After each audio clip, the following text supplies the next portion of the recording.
जय माता दी। आज हम दुर्गा सप्तशती के पाठ की शुरुआत करने जा रहे हैं। दुर्गा सप्तशती पाठ शुरू करने से पहले देवी दुर्गा कवच और दुर्गा कीलम रोज अवश्य करना चाहिए, तभी दुर्गा सप्तशती पाठ संपूर्ण होता है। दुर्गा सप्तशती हिंदू धर्म का सर्वमान्य ग्रंथ है। इसमें भगवती की कृपा के सुंदर इतिहास के साथ ही बड़े बड़े गूढ़ साधन रहस्य भरे हैं। कर्म और भक्ति ज्ञान की त्रिविध मंदाकिनी बहाने वाला यह ग्रंथ भक्तों के लिए वांछा कल्पतरु है। सकाम भक्त इसके सेवन में मनोभिलाषित दुर्लभ वस्तु या स्थिर सहसी प्राप्त करते हैं और निष्काम भक्त परम दुर्लभ मोक्ष को पाकर कृतार्थ होते हैं। राजा सूरत से महर्षि मेधा ने कहा था, तामुपेहि महाराज शरणम परमेश्वरीम आधारिता सेवम नरना भोक्ष वार्गा परवगदा। महाराज, आप उन्हीं भगवती परमेश्वरी की शरण ग्रहण कीजिए। वे आराधना से प्रसन्न होकर मनुष्यों को भोग स्वर्ग और अनुपावर्ती मोक्ष प्रदान करती हैं। इसी के अनुसार आराधना करके ऐश्वर्यकर्मी राजा सूरत ने अखंड साम्राज्य प्राप्त किया तथा वैराग्यवान समाधि वैश्य ने दुर्लभ ज्ञान के द्वारा मोक्ष की प्राप्ति की। अब तक इस आशीर्वाद रूप मंत्र ग्रंथ के आश्रय से न मालूम कितने अर्थार्थी जिज्ञासु तथा प्रेमी भक्त अपना मनोरथ सफल कर चुके हैं।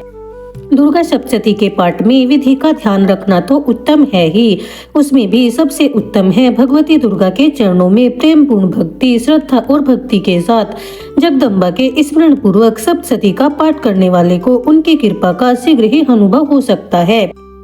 आशा है कि आप सब इस पाठ का लाभ उठाएंगे। आइए अब सुनते हैं अथ सप्तश्लोकी दुर्गा। शिवजी बोले, हे देवी, तुम भक्तों के लिए सुलभ हो और समस्त कर्मों का विधान करने वाली हो। कलयुग में कामनाओं की सिद्धि हेतु यदि कोई उपाय है तो उसे अपनी वाणी द्वारा सम्यक रूप से व्यक्त करो। देवी ने कहा, हे देव, आपका मेरे ऊपर बहुत स्नेह है। कलयुग में समस्त कामनाओं को सिद्ध करने वाला जो साधन है वह मैं बतलाऊंगी, सुनो। उसका नाम है अम्बा स्तुति। इस दुर्गा सप्तश्लोकी के स्तोत्र मंत्र के नारायण ऋषि हैं, अनुष्ठ छंद हैं, श्री महाकाली, महालक्ष्मी और महासरस्वती देवता हैं।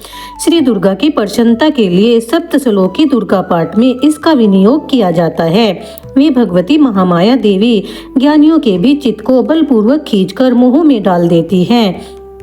माँ दुर्गे आप स्मरण करने पर सब प्राणियों का भय हर लेती हैं और स्वस्थ पुरुषों द्वारा चिंतन करने पर उनके परम कल्याण में बुद्धि प्रदान करती हैं।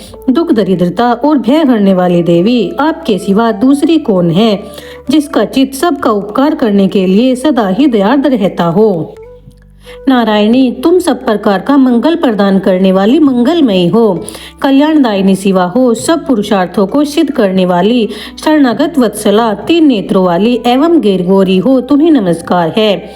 शरण में आए हुए दीनों एवं पंडितों की रक्षा में संलग्न रहने वाली तथा सबकी पीड़ा दूर करने वाली नारायणी देवी, तुम्हें नमस्कार है। सर्वस्वरूपा, सर्वेश्वरी तथा सब प्रकार की शक्तियों से संपन्न दिव्य रूपा दुर्गे देवी, सब भय से हमारी रक्षा करो, तुम्हें नमस्कार है। देवी, तुम प्रसन्न होने पर सब रोगों को नष्ट कर देती हो और कुपित होने पर मनोवांछित सभी कामनाओं का नाश कर देती हो। जो लोग तुम्हारी शरण में जा चुके हैं उन पर विपत्ति तो आती ही नहीं। तुम्हारी शरण में गए हुए मनुष्य दूसरों को शरण देने वाले हो जाते हैं। सर्वेश्वरी, तुम इसी प्रकार तीनों लोगों की समस्त बाधाओं को शांत करो और हमारे शत्रुओं का नाश करो।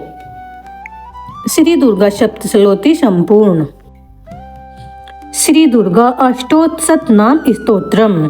शंकर जी पार्वती से कहते हैं, कमलान ने, अब मैं अष्टोत्तर शत नाम का वर्णन करता हूँ, सुनो। जिसके प्रसाद से परम साध्वी भगवती दुर्गा प्रसन्न होती है। सती साध्वी, भवप्रीता, भगवान शिव पर प्रीति रखने वाली, भवानी, भवमोचिनी, संसार बंधन से मुक्त करने वाली, आर्या, दुर्गा, जया, आद्या, त्रिनेत्रा, शूलधारिणी, पिनाकधारिणी, चित्रा, चंद्रघंटा, प्रचंड स्वर से घंटनाद करने वाली, महातापा, भारी तपस्या करने वाली, मन मनन शक्ति, बुद्धि, बोध शक्ति, अहंकारा, अहंता का आश्रय, चित्र रूपा, चिता, चिति चेतना, सर्वमंत्राई, सत्ता, सत स्वरूपा, सत्यानंद स्वरूपिणी, अनंता, जिनके स्वरूप का कहीं अंत नहीं, भाविनी, सबको उत्पन्न करने वाली, भाव्या, भावना एवं ध्यान करने योग्य, भव्या, कल्याण रूपा, अभव्या, जिससे बढ़कर भव्य कहीं नहीं है, सदागति, सांभवी, शिवप्रिया, देवमाता, चिंता, रत्नप्रिया, सर्वविद्या, दक्ष कन्या, दक्ष ज्ञा विनाशिनी, अपर्णा, तपस्या के समय पत्ते को भी न खाने वाली, अनेक वर्णा, अनेक रंगों वाली, पाटला, लाल रंग वाली, पाटलावली, गुलाब के फूल या लाल फूल धारण करने वाली, पाटंबर पराधीना, रेशमी वस्त्र पहनने वाली, कमल जिरंजिनी, मधुर ध्वनि करने वाले मंजीरण को धारण करके प्रसन्न रहने वाली, अमे विक्रमा, असीम पराक्रमी वाली, क्रूरा, दैत्यों के प्रति कठोर, सुंदरी, सुर सुंदरी, वन दुर्गा, मातंगी, मतंग, मुनि पूजिता, ब्राह्मी, महेश्वरी, ऐन्द्री, कोमारी, वैष्णवी, चामुंडा, वाराही, लक्ष्मी, पुरुषाकृति, विमला, उत्कर्षिणी, ज्ञाना, किरिया, नित्या, बुद्धिदा, बहुला, बहुल प्रेमा, सर्वाहन वाहना, निशुंभ, शुंभ हननी, महिषासुर मर्दिनी, मधुकैटभ बहंत्री, चंडमुंड विनाशिनी, सर्वासुर विनाशा, सर्वदानव घातिनी, सर्वशास्त्रमयी, सत्या, सर्वशास्त्रधारिणी, अनेक सहस्त्रहस्ता, अनेक सहस्त्रधारिणी, कुमारी, एक कन्या, किशोरी, युवती, यति, अप्रौढ़ा, प्रौढ़ा, वृद्ध माता, बलप्रदा, महोदरी, मुक्तकेशी, घोर रूपा, महाबला, अग्निज्वाला, रौद्रमुखी, कालरात्रि, तपस्विनी, नारायणी, भद्रकाली, विष्णु माया, चलोदरी, शिवदूती, कराली, अनंता, विनाश रहिता, परमेश्वरी, कात्यायनी, सावित्री, प्रत्यक्ष, ब्रह्मवादिनी। ये देवी दुर्गा के 108 नाम हैं। देवी पार्वती जो प्रतिदिन दुर्गा जी के इस अष्टोत्तर शत नाम का पाठ करता है उसके लिए तीनों लोक में कुछ भी असाध्य नहीं है। वह धन धान्य, पुत्र, स्त्री, घोड़ा, हाथी, धर्म आदि 4 पुरुषार्थ तथा अंत में सनातन मुक्ति भी प्राप्त कर लेता है। कुमारी का पूजन और देवी सुरेश्वरी का ध्यान करके पराभक्ति के साथ उनका पूजन करे, फिर अष्टोत्तर शत नाम का पाठ आरंभ करे। देवी जो ऐसा करता है उसे सब श्रेष्ठ देवताओं में सिद्धि प्राप्त होती है। राजा उसके दास हो जाते हैं। वह राज्य लक्ष्मी को प्राप्त कर लेता है। गोरोचन, लाक्षा, कुमकुम, सिंदूर, कपूर, घी अथवा दूध, चीनी और मधु, इन वस्तुओं को एकत्र करके इनसे विधि पूर्वक यंत्र लिखकर जो विधिज्ञ पुरुष सदा उस यंत्र को धारण करता है वह शिव के तुल्य हो जाता है। भोमवती अमावस्या की आधी रात में जब चंद्रमा शतभिषा नक्षत्र पर हो उस समय इस स्तोत्र को लिखकर जो इसका पाठ करता है वह शक्तिशाली हो जाता है। दुर्गा कवच। मार्कंडेय उवाच। चंडिका देवी को नमस्कार है। मार्कंडेय जी ने कहा, पितामह जो इस संसार में परम गोपनीय तथा मनुष्यों की सब प्रकार से रक्षा करने वाला है, जो अब तक अपने दूसरे किसी सामने प्रकट नहीं किया, ऐसा कोई साधन मुझे बताइए। ब्रह्मा जी बोले, ब्राह्मण, ऐसा साधन तो एक देवी का कवच ही है जो गोपनीय से भी गोपनीय, पवित्र तथा संपूर्ण प्राणियों का उपकार करने वाला है। महामुने, उसे श्रवण करो। देवी की 9 मूर्तियां हैं जिन्हें नव दुर्गा कहते हैं। उनके पृथक पृथक नाम बतलाए जाते हैं। प्रथम नाम शैलपुत्री, दूसरी मूर्ति का नाम ब्रह्मचारिणी, तीसरा स्वरूप चंद्रघंटा नाम से प्रसिद्ध है, चौथी मूर्ति को कुष्मांडा कहते हैं, 5वीं दुर्गा का नाम स्कंद माता है, देवी के छठे रूप को कात्यायनी कहते हैं, 7वां कालरात्रि और 8वां स्वरूप महागौरी के नाम से प्रसिद्ध है, 9वीं दुर्गा का नाम सिद्धिदात्री है। ये सब नाम सर्वज्ञ महात्मा वेद भगवान के द्वारा ही प्रतिपादित हुए हैं। जो मनुष्य अग्नि में जल रहा हो, रणभूमि में शत्रुओं से घिर गया हो, विषम संकट में फंस गया हो तथा इस प्रकार भय से आतुर होकर जो भगवती दुर्गा की शरण में प्राप्त हो, उनका कोई भी अमंगल नहीं होता। युद्ध के समय संकट में पड़ने पर उन पर कोई विपत्ति नहीं आती। उन्हें शोक, दुख और भय की प्राप्ति नहीं होती। जिन्होंने भक्ति पूर्वक देवी का स्मरण किया है देवेश्वरी जो तुम्हारा चिंतन करते हैं उनकी तुमसे निसंदेह रक्षा करती हो। चामुंडा देवी प्रेत पर आरूढ़ होती हो, वाराही भैंसे पर सवारी करती है। इंद्री का वाहन ऐरावत हाथी है। वैष्णवी देवी गरुड़ पर ही आसन जमाती है। महेश्वरी वृषभ पर आरूढ़ होती है। कुमारी का वाहन मयूर है। भगवान विष्णु की प्रियतमा लक्ष्मी देवी कमल के आसन पर विराजमान है और हाथों में कमल धारण किए हुए है। वृषभ पर आरूढ़ ईश्वरी देवी ने श्वेत रूप धारण कर रखा है। ब्राह्मी देवी हंस पर बैठी हुई है और सब प्रकार के आभूषणों से विभूषित है। इस प्रकार ये सभी माताएं सब प्रकार की योग शक्तियों से संपन्न हैं। इसके सिवा भी बहुत सी देवियां हैं जो अनेक प्रकार के आभूषणों की शोभा से युक्त तथा नाना प्रकार के रत्नों से सुशोभित हैं। ये संपूर्ण देवियां क्रोध में भरी हुई हैं और भक्तों की रक्षा के लिए रथ पर बैठी दिखाई देती हैं। ये शंख चक्र गदा शक्ति हल और मूषल खेटक और तोमर परशु तथा पास कुंत और त्रिशूल एवं उत्तम शांख धनुष आदि अस्त्र शस्त्र अपने हाथों में धारण करती हैं। दैत्यों के शरीर का नाश करना, भक्तों को अभयदान देना और देवताओं का कल्याण करना, यही उनके अस्त्र शस्त्र धारण का उद्देश्य है। कवच आरंभ करने से पहले इस प्रकार प्रार्थना करनी चाहिए। महान रौद्र रूप, अत्यंत घोर पराक्रम, महान बल और महान उत्साह वाली देवी, तुम महान भय का नाश करने वाली हो, तुम्हें नमस्कार है। तुम्हारी ओर देखना भी कठिन है। शत्रुओं का भय बढ़ाने वाली जगदम्बिके मेरी रक्षा करो। पूर्व दिशा में इंद्री मेरी रक्षा करे। अग्नि कोण में अग्नि शक्ति, दक्षिण में दिशा में वाराही तथा नैऋत्य कोण में खड्गधारिणी मेरी रक्षा करे। पश्चिम दिशा में वारुणी, वाम्य कोण में मृग पर सवारी करने वाली देवी मेरी रक्षा करे। उत्तर दिशा में कुमारी, ईशान कोण में शूलधारिणी देवी मेरी रक्षा करे। ब्राह्मणी तुम ऊपर की ओर से मेरी रक्षा करो। वैष्णवी देवी तुम नीचे की ओर से मेरी रक्षा करो। इसी प्रकार सबको अपना वाहन बनाने वाली चामुंडा देवी दसों दिशाओं में मेरी रक्षा करे। जया आगे से और विजया पीछे से मेरी रक्षा करे। वाम भाग में अजिता और दक्षिण भाग में अपराजिता रक्षा करे। उधोतिनी शिखा की रक्षा करे। उमा मेरे मस्तक पर विराजमान होकर रक्षा करे। ललाट में मालाधारी रक्षा करे। यशस्विनी देवी मेरी बोहो का संरक्षण करे। बोहो के मध्य भाग में त्रिनेत्रा नथुनों की यमघंटा देवी मेरी रक्षा करे। दोनों नेत्रों के मध्य भाग में शंखिनी और कानों में द्वारवासिनी मेरी रक्षा करे। कालिका देवी कपोलों की तथा भगवती शांकरी कानों के मूल भागों की रक्षा करे। नासिका में सुगंधा और ऊपर के ओठ में चर्चिका देवी मेरी रक्षा करे। नीचे के ओठ में अमृत कला तथा जिह्वा में सरस्वती देवी रक्षा करे। कुमारी दांतों की और चंडिका कंठ प्रदेश की रक्षा करे। चित्रघंटा गले की, घंटी की और महामाया तालू में रहकर रक्षा करे। कामाक्षी ठोड़ी की और सर्वमंगला मेरी वर्ण की रक्षा करे। भद्रकाली ग्रीवा में और धनुर्धरी पृष्ठवंश में रहकर रक्षा करे। कंठ के बाहरी भाग में नीलग्रीवा और कंठ की नली में नलकुबरी रक्षा करे। दोनों कंधों में खड़गिनी और मेरी दोनों भुजाओं की वृषधारिणी रक्षा करे। दोनों हाथों में दंडिनी और उंगलियों में अंबिका रक्षा करे। सुलेश्वरी नखों की रक्षा करे। कुलेश्वरी कृक्षी में रहकर रक्षा करे। महादेवी दोनों स्तनों की और शोकनाशिनी देवी मन की रक्षा करे।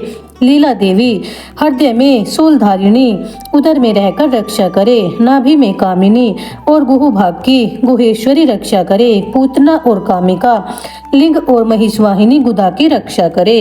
भगवती कटी भाग में और विंध्यावासिनी घुटनों की रक्षा करे। संपूर्ण कामनाओं को देने वाली महाबला देवी दोनों पिंडलियों की रक्षा करे। नरसिंही दोनों घुंटियों की और तेजस्वी देवी दोनों चरणों के पृष्ठभाग की रक्षा करे। श्री देवी पैरों की अंगुलियों में, तलवासिनी पैरों के तलों में रहकर रक्षा करे। अपनी दाढ़ों के कारण भयंकर दिखाई देने वाली दृष्टा कराली देवी नखों की और उधर के शिनी देवी केशों की रक्षा करे। रोम वालियों के छिद्रों में कोबेरी और त्वचा की वागेश्वरी देवी रक्षा करे। पार्वती देवी रक्त मंज वशा मांस हड्डी और मेद की रक्षा करे। आंतों की कालरात्रि और पित्त की मुक्तेश्वरी रक्षा करे। मूलधार आदि कमल कोशों में पद्मावती देवी और कफ में चूड़ामणि देवी स्थित होकर रक्षा करे। नख के तेज की ज्वालामुखी रक्षा करे, जिसका किसी भी अस्त्र से भेदन नहीं हो सकता। वह अभिज्ञा देवी शरीर की समस्त संधियों में रहकर रक्षा करे। ब्राह्मणी आप मेरे वीर्य की रक्षा करे। छत्रवेश्वरी छाया की तथा धर्मधारिणी देवी मेरे अहंकार, मन और बुद्धि की रक्षा करे। हाथों में व्रज धारण करने वाली व्रज हस्ता देवी मेरे प्राण अपान, व्यान, उदान और समान वायु की रक्षा करे। कल्याण से शोभित होने वाली भगवती कल्याण शोभना मेरे प्राण की रक्षा करे। रस, रूप, गंध, शब्द और स्पर्श इन विषयों का अनुभव करते समय योगिनी देवी रक्षा करे तथा सत्वगुण, रजोगुण और तमोगुण की रक्षा सदा नारायणी देवी करे। वाराही आयु की रक्षा करे, वैष्णवी धर्म की रक्षा करे तथा चक्रिणी चक्र धारण करने वाली देवी यश, कीर्ति, लक्ष्मी, धन तथा विद्या की रक्षा करे। इंद्राणी आप मेरे गोत्र की रक्षा करे। चंडिके तुम मेरे पशुओं की रक्षा करो। महालक्ष्मी मेरे पुत्रों की रक्षा करे। भैरवी पत्नी की रक्षा करे। मेरे पद की सुपथा तथा मार्ग की सोमकरी रक्षा करे। राजा के दरबार में महालक्ष्मी रक्षा करे तथा सब और व्याप्त रहने वाली विजया देवी संपूर्ण भव से मेरी रक्षा करे। देवी जो स्थान कवच में नहीं कहा गया अथैव वृक्ष से रहित है, वह सब तुम्हारे द्वारा सुरक्षित हो, क्योंकि तुम विजयशालिनी और पापवानाशिनी हो। यद्यपि अपने शरीर का भला चाहे तो मनुष्य बिना कवच के कहीं एक पग भी न जाए। कवच का पाठ करके ही यात्रा करे। कवच के द्वारा सब ओर से सुरक्षित मनुष्य जहाँ जहाँ भी जाता है वहाँ उसे धन लाभ होता है तथा संपूर्ण कामनाओं की सिद्धि करने वाली विजय की प्राप्ति होती है। वह जिस अभिष्ट वस्तु का चिंतन करता है उसको निश्चय ही प्राप्त कर लेता है। वह पुरुष इस पृथ्वी पर तुलना रहित महान ऐश्वर्य का भागी होता है। कवच से सुरक्षित मनुष्य निर्भय हो जाता है। युद्ध में उसकी पराजय नहीं होती तथा वह तीनों लोकों में पूजनीय होता है। देवी का यह कवच देवताओं के लिए भी दुर्लभ है। जो प्रतिदिन नियम पूर्वक तीनों संध्याओं के समय श्रद्धा के साथ इसका पाठ करता है उसे देवी कला प्राप्त होती है तथा वह तीनों लोकों में कहीं भी पराजित नहीं होता। इतना ही नहीं, वह अपमृत्यु से रहित हो 100 से भी अधिक वर्षों तक जीता है। मकरी, चेचक और कोढ़ आदि संपूर्ण व्याधियां नष्ट हो जाती हैं। कनेर, भाग, अफीम, धतूरे आदि का स्थावर विष, सांप और बिच्छू आदि के काटने से चढ़ा हुआ जंगम विष तथा अहिफेन और तेल के संयोग आदि से बनने वाला कृत्रिम विष, ये सभी प्रकार के विष दूर हो जाते हैं, उनका कोई असर नहीं होता। इस पृथ्वी पर मारण, मोहन आदि जितने अभिचारिक प्रयोग होते हैं तथा इस प्रकार के जितने मंत्र यंत्र होते हैं वे सब इस कवच को हृदय में धारण कर लेने पर उस मनुष्य को देखते ही देखते नष्ट हो जाते हैं। ये ही नहीं, पृथ्वी पर विचरने वाले ग्राम देवता, आकाशचारी देवी, विशेष जल के संबंध में प्रकट होने वाले तथा उपदेश मात्र से सिद्ध होने वाले निम्न कोटि के देवता, अपने जन्म के साथ प्रकट होने वाले देवता, कुल देवता, माला, कंठमाला आदि, डाकिनी, शाकिनी, अंतरिक्ष में विचरने वाली अत्यंत बलवती भयानक डाकिनियां, ग्रह, भूत, पिशाच, यक्ष, गंधर्व, राक्षस, ब्रह्म राक्षस, बेताल, कुष्मांड और भैरव आदि अनिष्टकारक देवता भी हृदय में कवच धारण किए रहने पर उस मनुष्य को देखते ही देखते भाग जाते हैं।